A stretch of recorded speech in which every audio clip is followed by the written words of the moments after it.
ये हम सब ने मिलकर की थी, अमेरिका ने की थी, भारत ने की थी, ऑस्ट्रेलिया ने की थी और कुछ और ममालिक थे, लेकिन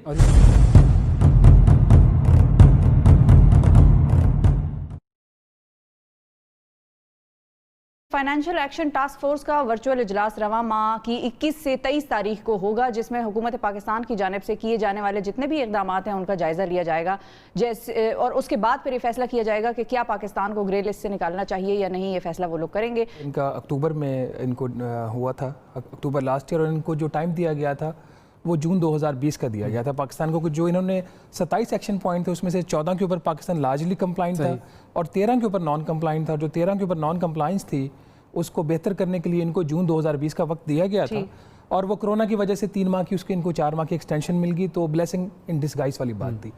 पाकिस्तान ने क्या अच्छा किया क्या बुरा किया वो तो इन्होंने ज्वाइंट ग्रुप की एक मीटिंग हुई थी 15-16 सितंबर को, उसमें बता दिया है।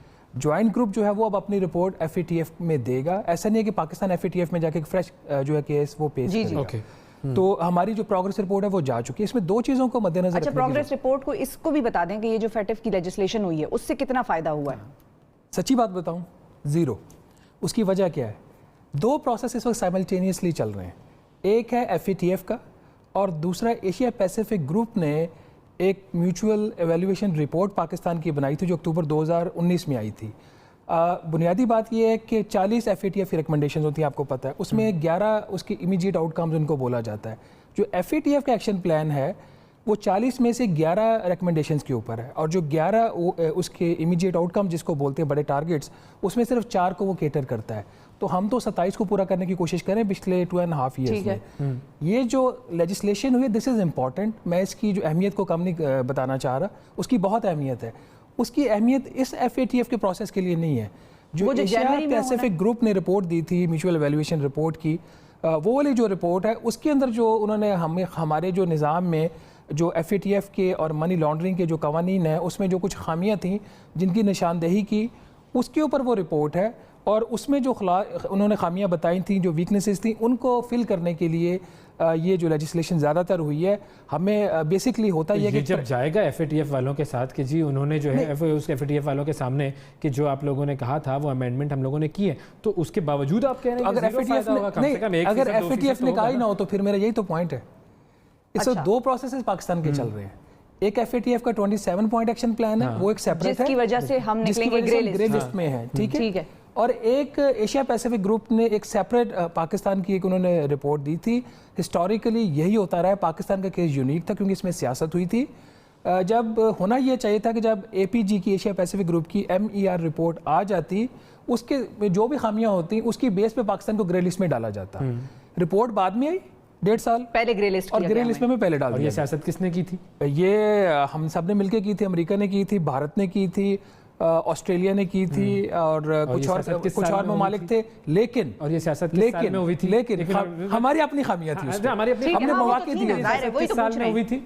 ये हुई थी 17-18 की बात है ये 17-18, क्योंकि आप जब बहुत ज़्यादा आपने ये सारी चीज़ें चली जाती हैं 7-8 साल पीछे, जब आपने रीअलाइनमेंट की चाइना की तरफ गए तो ग्लोबल पॉलिटिक्स में, जो स्ट्रेटेजी पॉलिटिक्स में ये चीज़ें होती हैं। तो वो जो मिफ्ता इस्माइल जो वज़ीर ख़जाना थे वो ये बात सही कहते थे कि पाकिस्तान को सियासत का निशाना बनाया गया है। और अभी भी हम जो उम्मीद कर रहे हैं ना, अभी भी आपको जो सवाल था ग्रे लिस्ट वाला, उसमें एक मीटिंग क्योंकि अगले साल आगाज में भी है।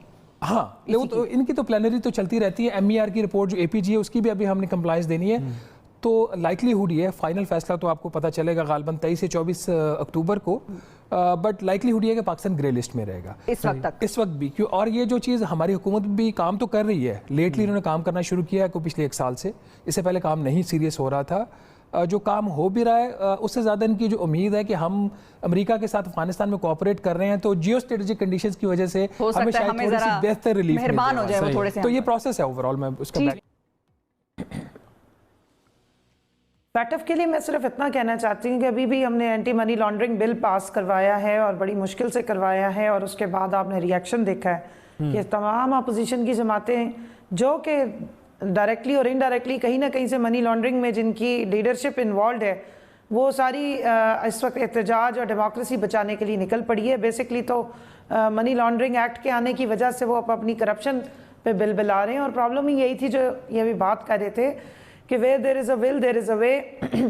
जब खुद हुक्मरान बैठे हुए जो हों वो मनी लॉन्ड्रिंग में इन्वॉल्व हों, बेनामी एक्ट लाते हों और इंट्रोड्यूस कराते हों और मुल्क को बेनामी जायदादों की जन्नत बना रहे हों, जब मियाँ शहबाज शरीफ साहब वज़ीर आला और उनके फ्रंट मैन जो हैं 18,000 कमाने वालों के अकाउंट में से 950 करोड़ रुपया निकल आए, तो आप मुझे बताएं कि फिर हम फैटफ की ग्रे लिस्ट में ही जाना था और क्या हो सकता था?